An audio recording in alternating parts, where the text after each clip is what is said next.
So since the first season of the anime is officially finished and the second season has already been announced, I felt that this was the perfect time to analyze the masterpiece that is The Eminence in Shadow. This show cemented itself alongside Mushoku Tensei and Konosuba on top of the list of legendary isekai with its 20-episode season.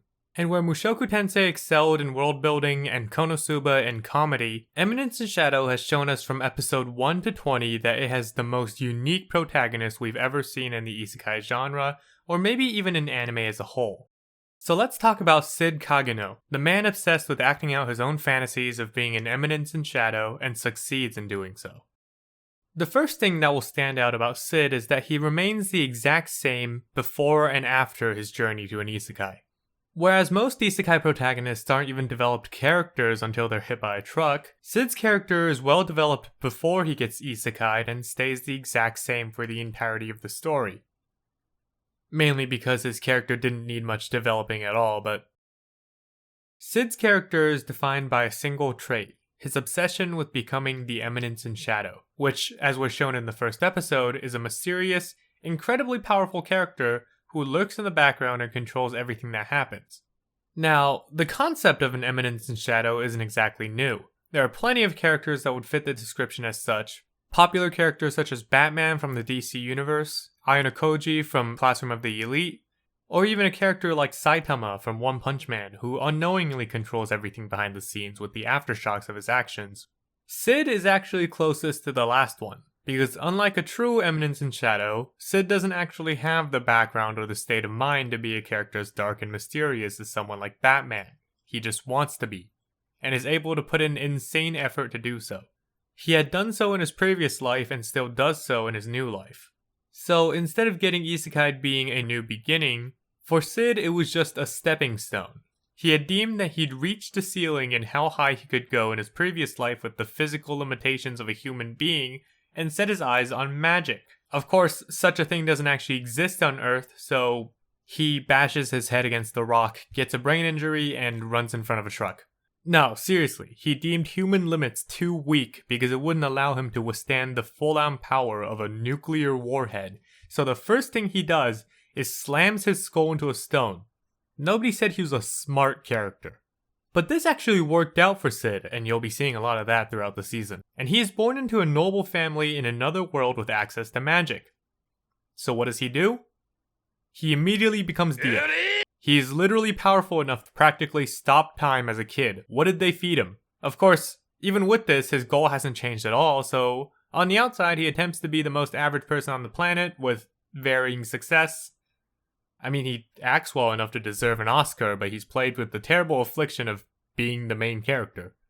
This guy has got to have seen enough anime to know that the most average character usually gets singled out and dragged into everything, right? But his unfortunate choice of character aside, what really shines is his eminence side. While acting as Shadow, he's a combination between a super badass power fantasy character and a super edgy chuny. This is the main reason why most people end up calling this show the best trash anime. Think of him like that weird kid in the back of the classroom who sits there and quotes the Bible under his breath all the time, but replace quoting the Bible with nuking the city. Oh yeah, we're back to the nuke thing from earlier. Yeah, his solution was to just become the nuke. You know, just a normal Tuesday night. The guy's basically omnipotent, and he uses that power to play God instead of actually becoming God. You can see this in how he just doesn't realize he has an entire army backing him. Or how he's casually friends with super important characters like the war goddess. Or like, you know what, I'm not even gonna list all the stuff that he does and doesn't know he does. You probably know already if you've seen the show. I mean, logically and realistically, nobody would actually believe the shit that he says and does since he makes it all up. Except, you know, everything that he makes up turns out to be true, and he totally doesn't realize this for the entire time. Again, never said he was a smart character. It's undeniable that the story of this anime revolves around the fact that he kinda just stumbles into things and they turn out to be the right things.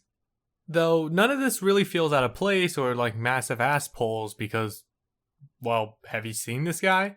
I don't think I'd be surprised if he pulled himself out of the screen and started watching the show with me. You see, what makes Cid such a great protagonist isn't his character development or the fact that he's a sympathetic character or how he has a tragic backstory, but the lack of all of that. He does not change at all throughout the story. His character is in no way sympathetic due to his lack of moral compass and his general obsessiveness in becoming an eminence in shadow. And his backstory consists of him giving himself a concussion. Do I really have to explain that one? He has none of the things that would be involved in making an edgy, dark character while having all of the power of one, and that's why it's hilarious when he tries to act like it.